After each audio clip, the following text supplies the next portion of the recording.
Ralph said, synchronicity. Synchronicity occurs to those who are prepared. And perhaps psychedelic, serious psychedelic work, serious, deliberate work with psychedelic, maybe working with a teacher, I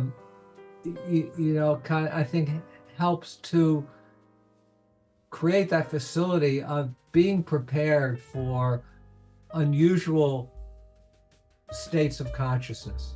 And I think allows you to navigate those altered states in a more effective and fuller way.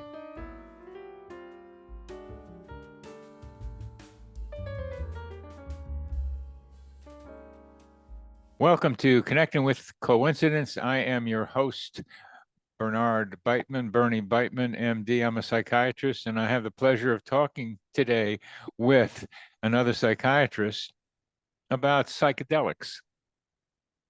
But first, let me encourage you to subscribe to the channel, buy my book on meaningful coincidences, message me about this conversation or other ones that we have. And all that stuff helps to tickle the algorithm so we get more people paying attention to synchronicity through this medium. Well, some of you know that in 1964, I stumbled into a place, opened a door, became a portal, and some woman gave me a glass of milk with a blue liquid in the bottom. And I told her I'd want to have a mystical experience. And she said, well, drink this. And I said, what was it? She called it LSD, which I kind of read about it in an Andrew Weil magazine article in Look magazine in 1962 or 3, but I didn't know anything about it. Well, that was the beginning of my experiences with psychedelics, but I've kind of done it on the streets and not in an organized way. And our guest today has done it in an organized way. His name is Charles Grob, Charlie Grob. He's a psychiatrist, professor of psychiatry and pediatrics at the UCLA School of Medicine in Los Angeles, and the director of the Division of Child and Adolescent Psychiatry at the Harbor-UCLA Medical Center. He's conducted approved clinical research with psychedelics since the early 1990s. He's a pioneer, ladies and gentlemen. From 2004 to 2008, Principal Investigator of the first study in several decades to examine the use of psilocybin treatment for patients with advanced cancer anxiety. He has conducted research into the effects of MDMA in normal volunteers and in selected subject populations of adult autistics with severe social anxiety. That is, autistic adults treated with MDMA, and it helps. And he has conducted a series of ayahuasca research studies in Brazil. Over the last 35 years, Dr. Grob has published numerous articles and chapters on psychedelics in the medical and psychiatric literature, and he is editor of Hallucinogens, a Reader, came out in 2002, and of a recent book, Handbook of Medical Hallucinogens, Guilford Press, 2021. He's done a lot for a long time in psychedelic research. My research was a little bit of on the streets, and he's going to help organize our thinking about this stuff. And it's just a pleasure to have Charlie here with me, with us. And we're going to rock and roll, Charlie, or whatever kind of vibes you were dealing with back in the 60s. For me, it was the Grateful Dead. For you, it probably was the Grateful Dead. So welcome to the show, Charlie. Welcome to the show. Good to see you again, Bernie, and happy to speak with you this morning. Thank you. Thank you. Well, let's start with your fundamental interest in telepathy and how a coincidence, a synchronicity at Maimonides Hospital at the Dream Research Place got you into some synchronicities and dream telepathy. Right. Yeah. So in the early 1970s, I for a variety of reasons, I took a break from school, did a lot of traveling, and then returned to the US and and found a job in Brooklyn, New York, at the Maimonides Medical Center Dream Research Laboratory.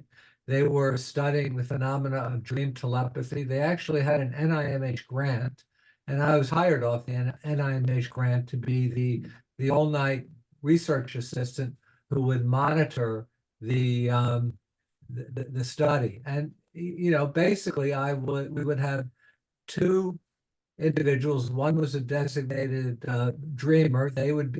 I'd hook them up to EEG leads and basically put them to bed in a sensory deprivation chamber.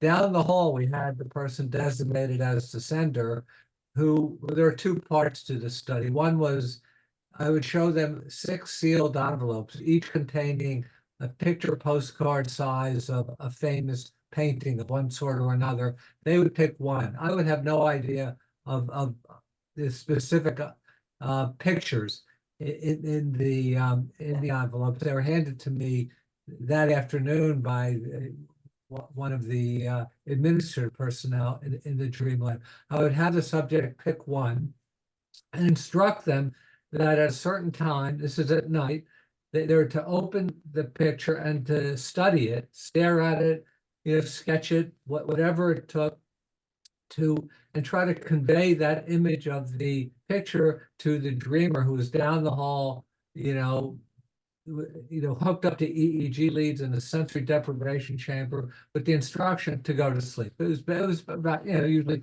we got rolling at this point around 11 o'clock. So it was bedtime in any event. So I would monitor an EEG in the control room. And when I would see that they were going through a REM episode, which is indicative of a dream, I would wait for the REM episode to end. And when it did, I would turn on the intercom system and speak into the intercom to the person, the designated dreamer, and say, Bernie, what's going through your mind? And then you or the subject would give me a recitation of their dream report, their dream that they just had. Then when they came to the end of that, I would say, okay, close your eyes, go back to sleep. I'll check in later. And this would go on all night with greater frequency as the night extended. So I did quite a number of these subjects over about a 9 or 10 month period until I decided it was time to go back to school. And one night I had a woman who had an uncanny sensitivity, I thought, for this dream telepathy phenomena. And at one point during the night, to stay awake, I would read. And one of the doctors who ran the study had a great library that he gave me access to. And I would just read through some of his books. And there was a book by a British philosopher named J.B. Priestley called Man in Time. It was a big book with, coffee table sized book with a lot of pictures, photographs, sketches, paintings, and the like. And at one point during the evening, my eyes lingered on a picture of a mummy, an ancient mummy. And then I went and read the accompanying text, and then I went on to read something else in the book. But about an hour later, my subject goes into a dream, and I wait for her to go through the dream. The REM period ended, so I woke her up as what's been going through your mind. And she said, "Oh, I'm in the desert, and I see coming out of the sand is the tip of a pyramid, and I'm now sliding down the pyramid." And I thought this picture of the mummy, which I'm not sure if it was Egyptian or some other culture, but obviously mummies are associated with the ancient Egyptians. And then her dream of being in the desert, surrounded by pyramids that she was playing on. To me, I had shivers running up and down my spine. And it felt to me like that was a strong hit. That was kind of a not the study wasn't necessarily studying the interaction between the dreamer and the person in the control room, who at that point was me, but this was kind of an ancillary effect. kind of an epiphenomenon that unusual, hard to explain phenomena can occur. But I found in my experience at the Dreamland, this that there were certain individuals who just had a sensitivity to experience this phenomena. And the way the study was coordinated was, I would show them the 6 sealed envelopes. They would pick one.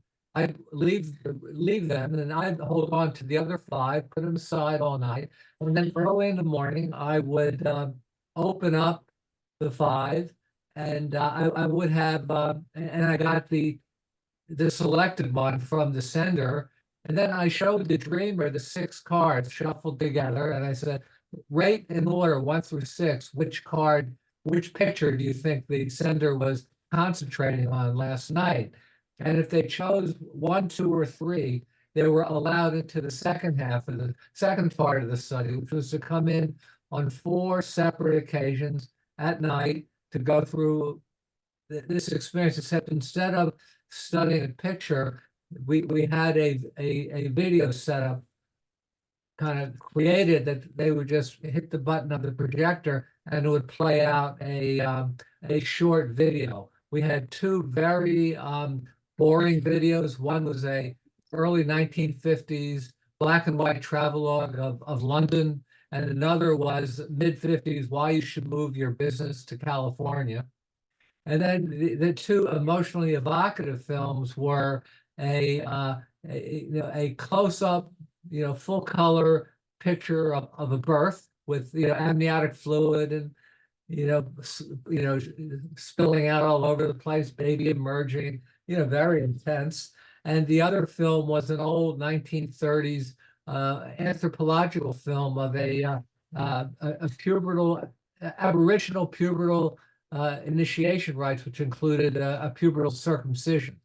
So also very emotionally evocative, and the dream reports, as collected during the course of the night, were subsequently, analyzed to look at emotionality, to see if watching the films with a lot of emotional content evoked greater emotional levels during one's dreams. So I had a fascinating time as a dream lab, and that was also one night running a study, staring at the EEG patterns. I had an epiphany that was, kind of knew what I wanted to do with my life, which was I wanted to study psychedelics. I thought I'd been reading a lot. One of the investigators, Stan Krippner, who's still around, by the way, who's just publishing his memoirs, in his library had some wonderful books on psychedelics. It had pretty much everything that had been written up to that point, articles and books. And so I just devoured this material. And at the end of it, I thought, gee, this would be fascinating to study. There's so much potential here to understand the mind, the brain, and develop new treatment models that might be of value to individuals for whom conventional treatment was quite limited. So my experience at the Maimonides Dream Lab was pivotal in terms of my own personal development, but I also had some very surprising, unexpected experiences with these very, very sensitive subjects that we had recruited. So Yeah. what you had both a personal and professional experience by not going back to school. I mean, one of the ways serendipity and synchronicity happen is by taking breaks in regular routines, which Right. is what you did. And I don't know, the things that you've described, the thing that seems most impressive to me was that you were able to you found someone who could think a mummy and associate it with the pyramids and the dust and the sand. And that was pretty close to what the image was you had in mind. And the funny thing for that is, and I think it's important for us to mention, is that you're not part of the experiment because your mind is in that social context. And so that illustrated something for you. What did that illustrate for you that your mind got mixed up in all this? Well, it was just fascinating. There's more fluidity of thought, of presence, of consciousness. That there's, in a sense, where we've got that innate capacity to interact or experience unusual phenomena that we're just ordinarily cut off from. And maybe at certain points in our lives, we're more open to this unusual phenomena, and perhaps having had individuals who've had psychedelics, at least for periods of time, have created an opening. I actually wrote up the first protocol I ever wrote up. It didn't get approved. It was when I worked at the Dream Lab. I worked with a couple of the other doctors there, and it was to do a kind of a prospective study examining whether a psychedelic experience could facilitate telepathic phenomena.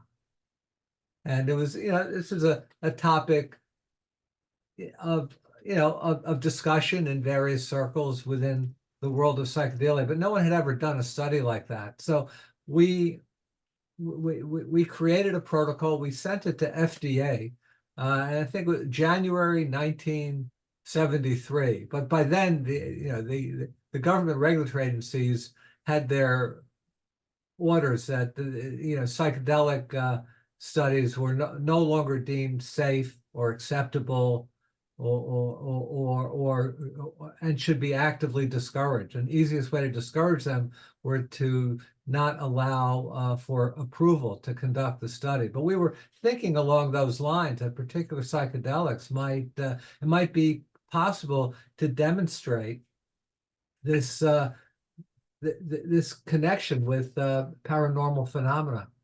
That's still, I think, a great model for young investigators to think about developing in the future. The question is still out there, and now our system and our culture is far more understanding, knowledgeable, and supportive of psychedelic research. So I think it will be more feasible to conduct this kind of research in the future. But you haven't been able to do it. Well, I submitted that protocol back in the early 70s. I never submitted that. I never updated it, submitted it again. When I went back to school, went to medical school, did all my training, got a very kind of mainstream job. I became a professor. It was just not the area I moved into, but it's an area that someone really should pick up. And I think it is becoming feasible again to conduct this kind of research. Well, you're of the opinion that definitely psychedelics increase telepathic capacities. So where do you get that idea, besides the pyramid? Well, there's my experiences. Also, actually, I'm thinking back, there was I think he was a physician, last name Puhara. You remember him? He was in the early 60s, wrote some articles, and I think a book or two about and talking about his own personal experience with psychedelics and in relation to certain telepathic phenomena that occurred. So I wasn't the first to think this up, and I had read of others who had engaged with that possibility, but no one has ever subjected it to kind of the research methodology that we would find acceptable today within science. Well, let's not do research methodology discussion.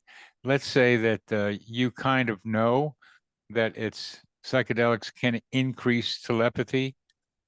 Why don't you describe what you mean by telepathy and any kind of anecdotal experiences you have or others have had that suggest telepathy is increased as a result of psychedelics?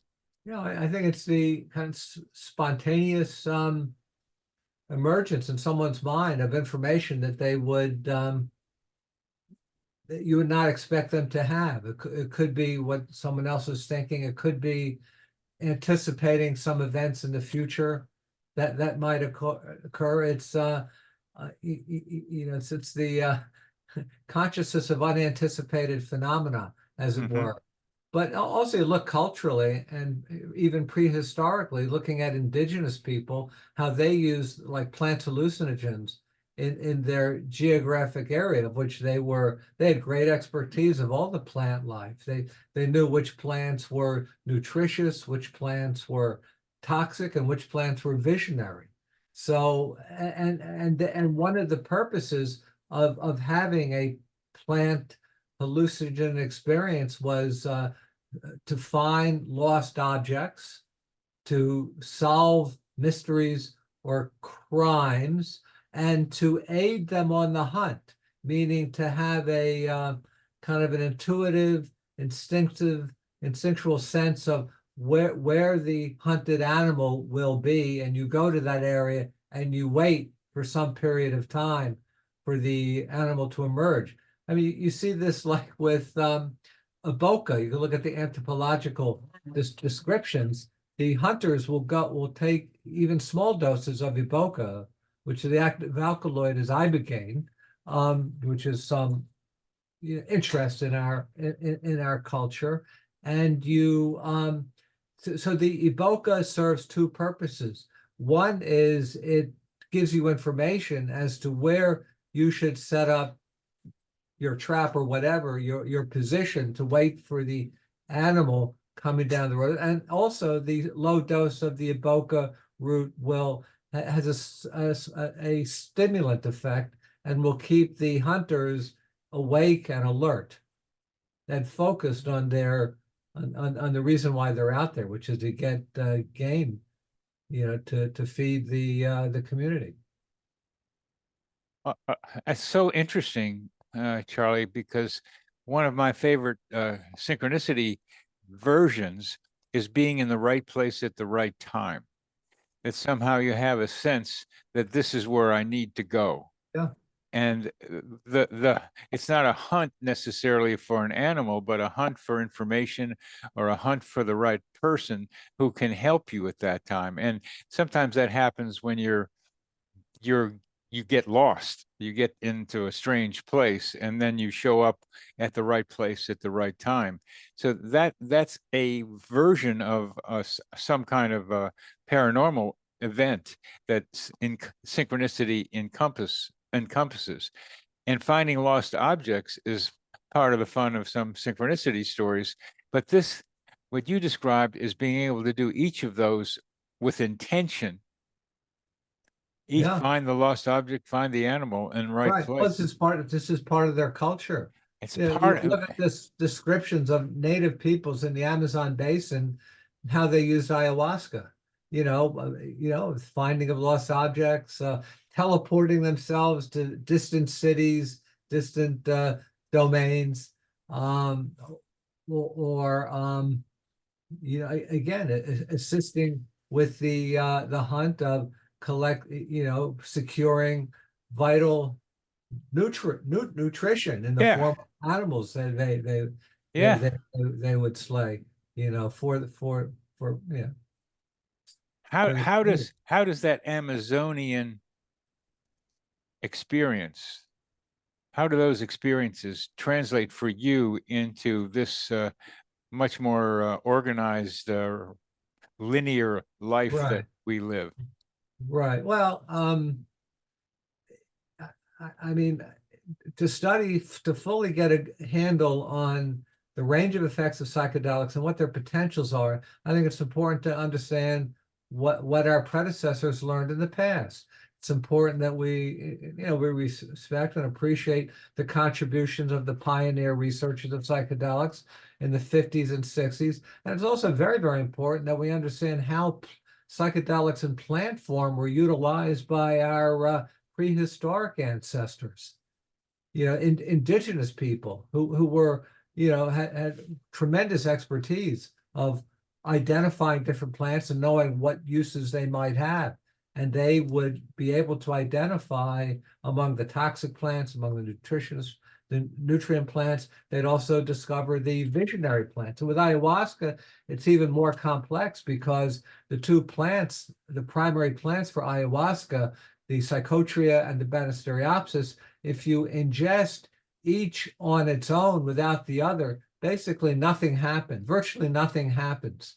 However, if you brew over many hours the two plants together, you end up with a decoction that has powerful hallucinogenic, psychedelic, visionary, call it what you will, effects, which are so, startling about ayahuasca. I think I mentioned earlier that the early German researchers in the early 20th century, led by Louis Lewin, the first popular name ascribed to harmine, which is in Banisteriopsis, was telepathy, kind of reflecting the mythical lore coming out of the Amazon, that these plants would facilitate telepathic, paranormal level experience.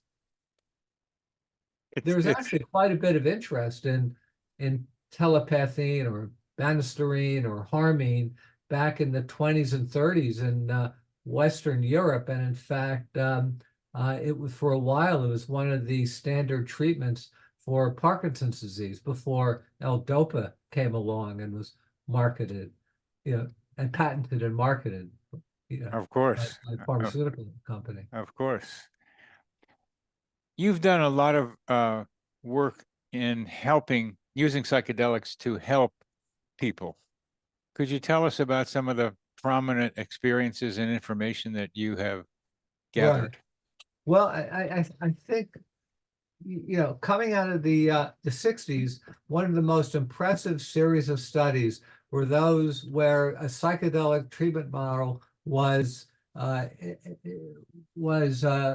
utilized to treat individuals with advanced stage cancer who were approaching terminal status, who had a great deal of anxiety, depression, and demoralization. Some of the best outcomes were with those studies, particularly studies led by Stan Groff and Walter Pankey, Sidney Cohen, Gary Fisher, some others, looking at case reports and the quantifiable data.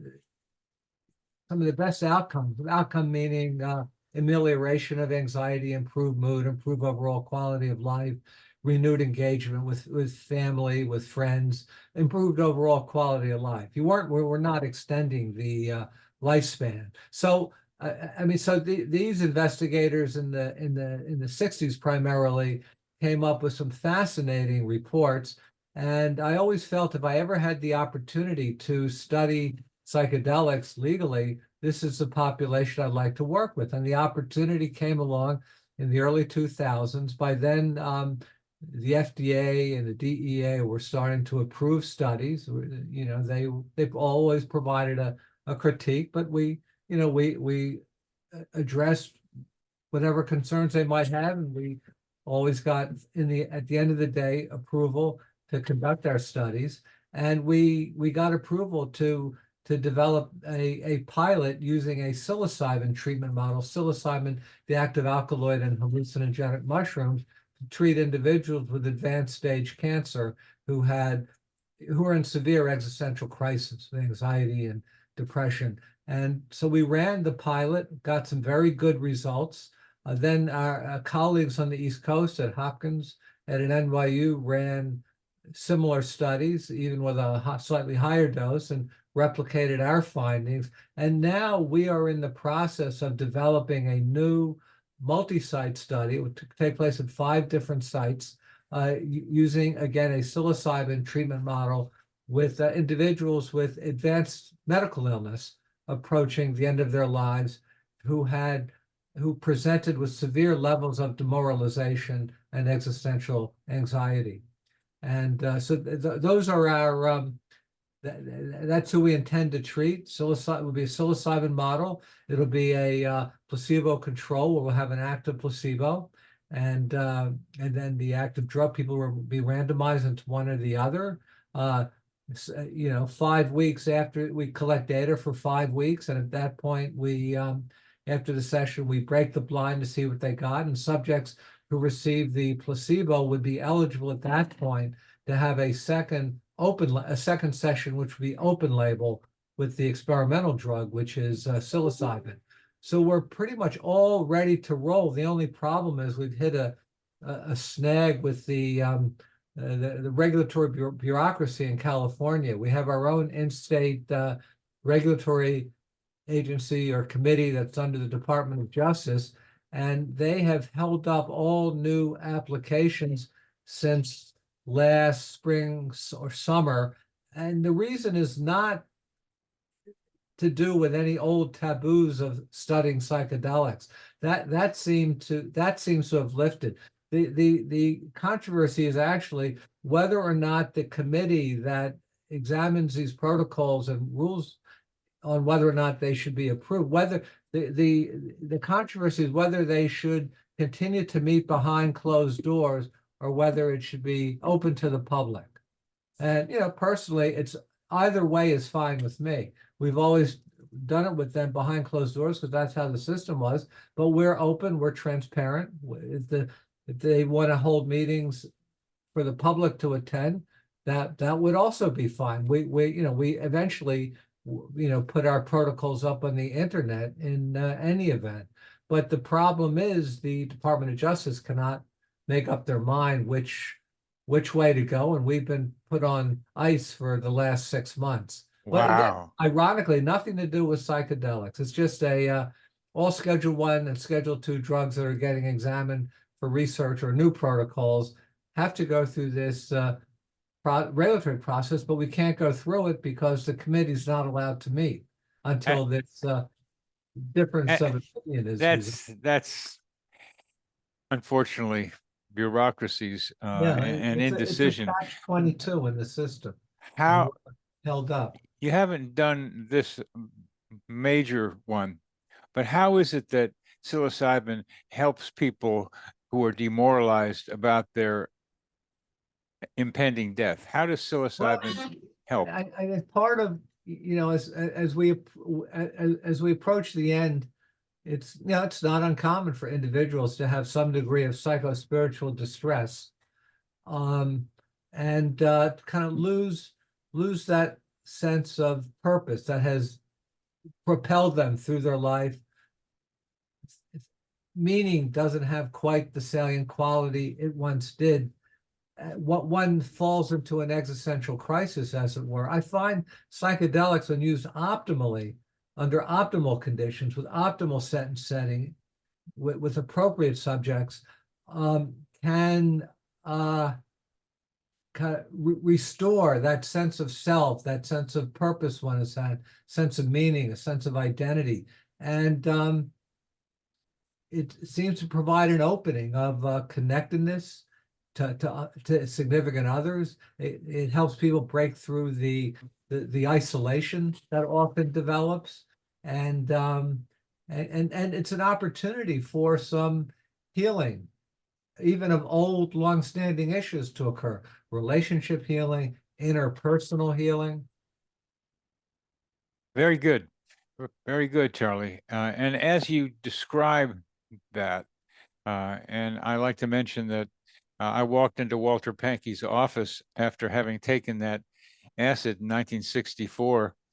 Jerry Clareman introduced us, and Pankey says, "You're the first one," which I thought he meant I was the first medical student to have taken a psychedelic. So I looked at some of his data because Harvard had clamped down on more research that he and Carl Salzman were involved with, and I did it because I had to do a little dissertation thesis for Yale, and it was like expectation and an experience connection, and how expectation influences the experience of the psychedelics. If you expected to have a psychological experience, if you expected to have a visual kind of synesthetic experience, if you expected to have a mystical experience, that was what was commonly correlated, those three things. So I got caught up in set and setting. So as you are talking and you implied it, and we've got people out there now dropping all kinds of stuff, ayahuasca on their own, psilocybin certainly on their own, acid sometimes, and others, like there's now 5-MeO, the short-acting DMT. 10 minutes, find God kind of thing. What advice are you going to give? Do you give people out there who might be listening or have friends about how to optimize a psychedelic experience for themselves? Yeah. Well, you mentioned expectation. I put it, the term I use is intention. What is your intention? What do you hope to get out of this experience? There's a big difference if someone goes into it with an intention to facilitate some, psychological healing, or, to have to see if one may have a powerful spiritual experience. There's a big difference between those versus one doing it for kicks, one wanting to have fun, wanting to party. So I distinguish between using it for salutary reasons, I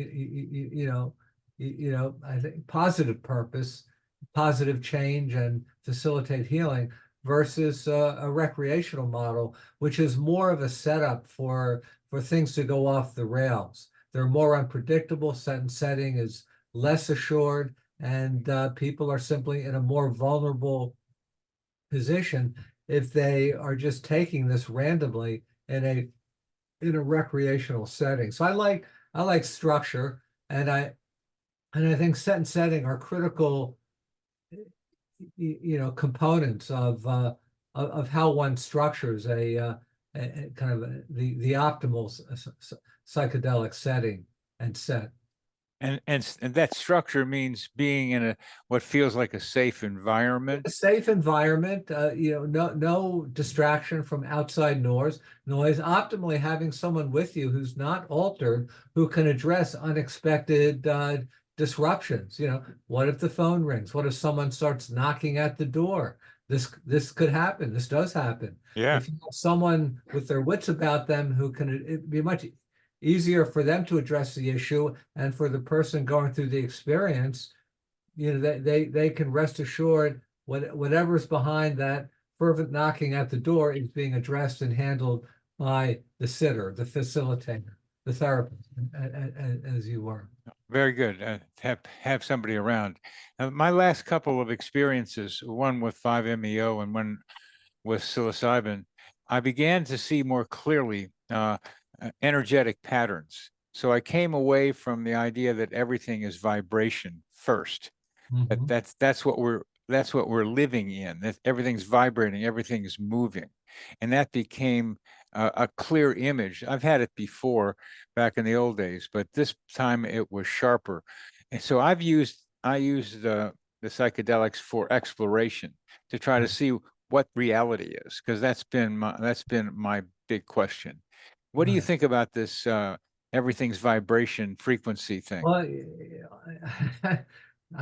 if you've had experience as you've had taking 5-methoxy DMT, you know this to be on that level of consciousness, it induces it to be a replicable fact that different people at different times having a 5-MeO experience often come back with these reports of energetic vibratory phenomena that they encounter. Some people find the 5-MeO experience just kind of an ecstatic release, and some get locked into a intense state of anxiety that can persist to disabling proportions over time. I've seen both outcomes. I don't really boils anticipating who will have a certain kind of experience. It comes down to baseline vulnerability, how well they've been prepared, what the intention is, and who's facilitating, who's looking over them, who's kind of keeping them safe and protected from any outside interference. Well, American Journal of Psychiatry had an article about the integration, and mentioned integration as not having evidence to support its use in psychedelic experiences. I disagree, because I think you get to a lot of stuff and you have to put them together in this reality. Working with a skilled facilitator involves preparatory work, the actual session itself, and then subsequent integrative work. And the integration is to make sense out of what is often at first glance kind of a tumultuous, confusing experience.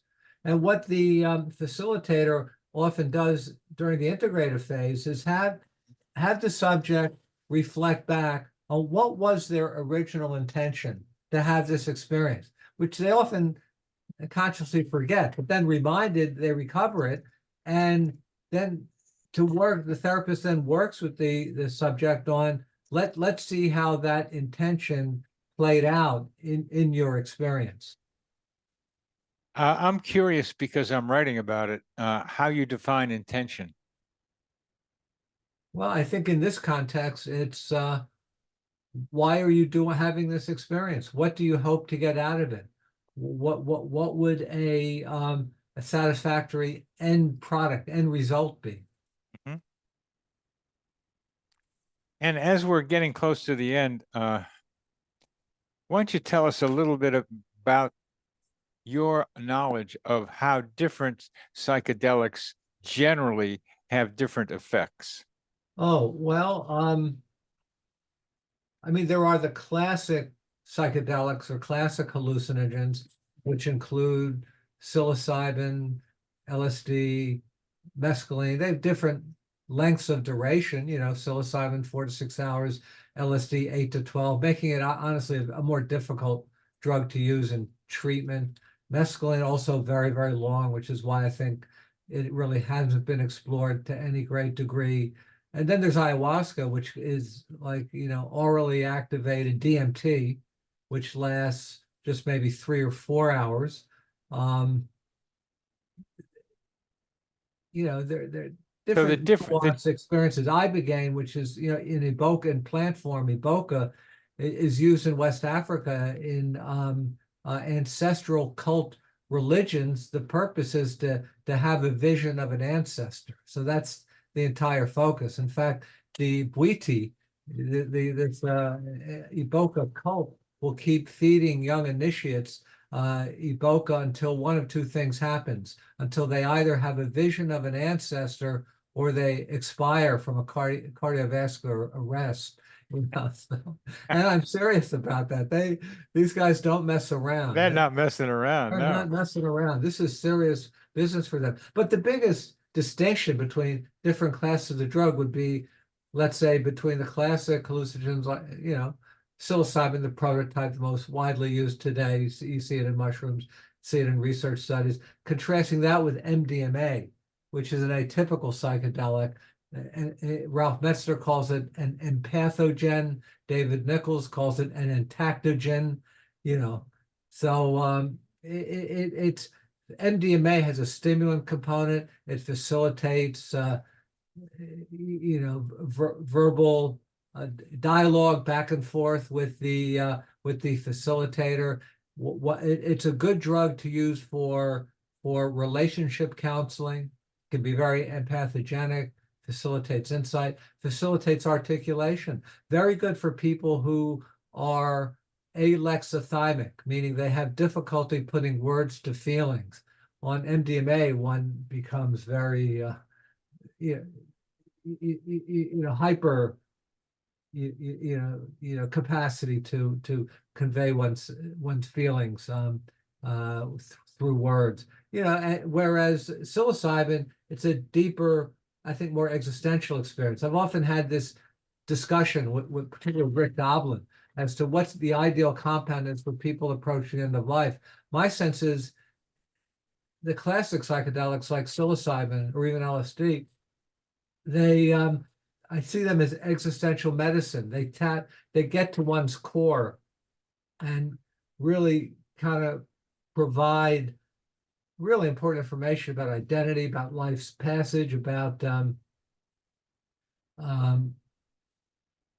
meaning, purpose, as we discussed earlier. Whereas MDMA kind of, expression of love, expression of cathectedness, appreciation, a lot of dialogue back and forth. Also, I think more draining energetically after a few hours. Really? What do you Yeah. mean? What do you mean by draining energetically There'll be greater fatigue at the end of the 4-hour experience. with Whereas MDA? with the plants, there's often a kind of an afterglow. You're tired, but physically you don't feel worn out like you've just run a marathon. Uh-huh. You Uh-huh. feel more relaxed, more present, more grounded. In in all this talking we've done about psychedelic experience, I haven't heard you use the word love. Ah, well, okay. Psychedelics, as was noted back in the 60s, have a facility to evoke feelings that are identified as love. Particularly with MDMA, this is Yeah, noticeable. In fact, for some time, it carried the moniker the love drug. the love drug. But some people, including Tim Leary, who had this experience, would then kind of teach that you don't want to get married until at least a couple months have passed after that MD. Don't go straight from lying on the floor with someone professing great feelings of love. Don't go right from there to the justice of peace and get married. After some more sober contemplation, you might come to the determination that this may not have been the right decision to have made. That's good advice.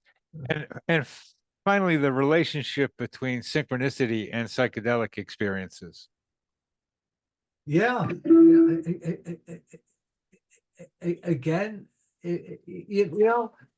I tell you, I was very close with Ralph Metzner, who's passed away about 5 or 6 years now. He's a very good friend. He taught me a great deal, and he talked about how occasions when synchronistic phenomena would occur, particularly in group psychedelic sessions. And one night I was with him, and I don't quite remember the details of the synchronicity, but it was evident what was going on. And Ralph's words, which I never forgotten, and this goes back over 30 years.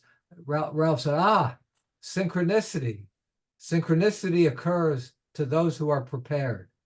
And perhaps serious psychedelic work, serious, deliberate work with psychedelic, maybe working with a teacher, I think helps to create that facility of being prepared for unusual states of consciousness.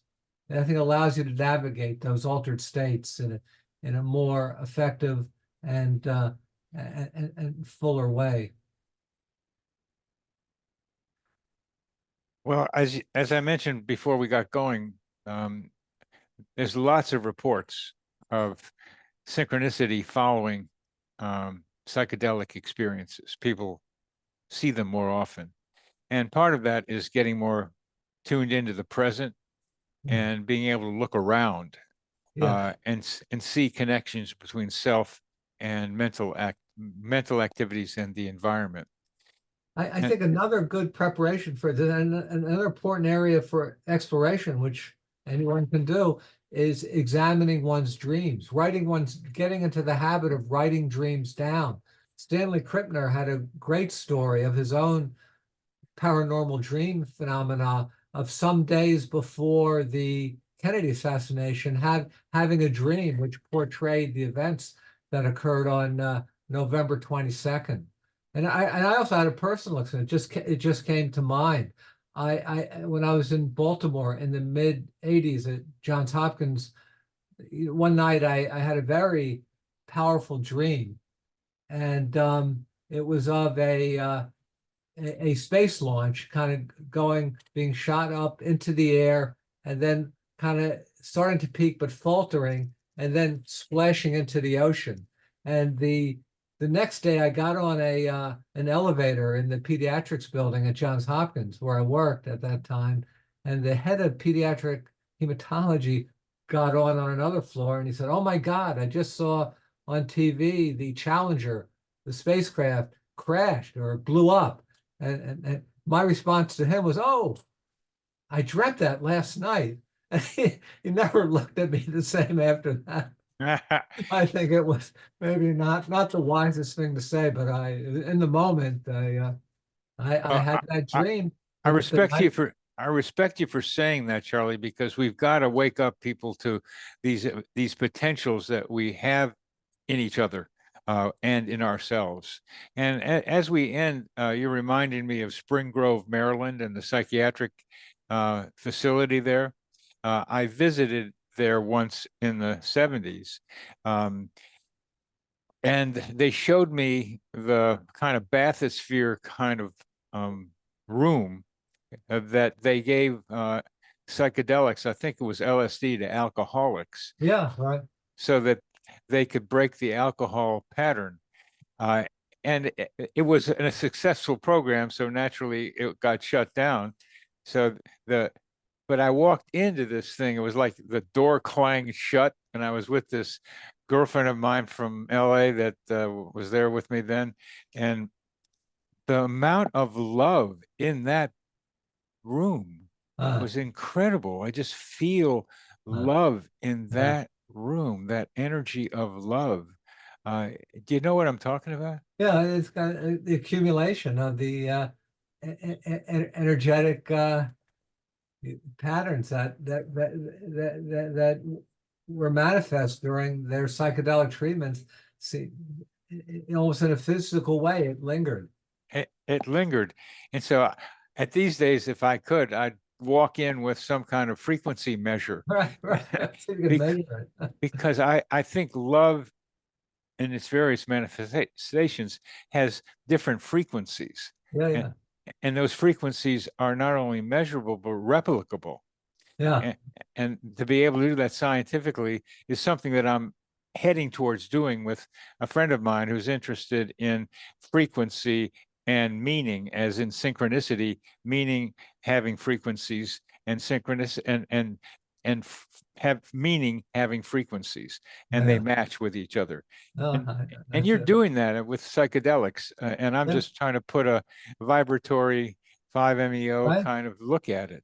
Well, exactly. And I think as time goes forward, and if we could establish good safety parameters and assure those who are examining what we're doing that we can usher people through these experiences safely, new opportunities will arise to study the phenomena of what happens when individuals individually or collectively take psychedelics. First and foremost, we need to understand what appropriate safety parameters, also ethical parameters are. But once we've done that, once we've established this field, all bets are off. I think there's some fascinating knowledge awaiting to be kind of discovered and elucidated. Yes, sir, Charlie. Okay. Yes, sir, Charlie. So we got to stop. But what a wonderful experience for me, and I hope our audience, talking with a guy who's studied it much more rigorously than I did, is like, but I knows what you's talking about, Charlie. But you're doing it in an organized way, and I so deeply respect your persistence and heart in Thank you, doing. Bernie. Yeah. You're welcome, Charlie. Yeah. I'm happy to talk about it. This is an epiphany I had in the early 70s, and I had the great good fortune of being in the right place at the right time, and to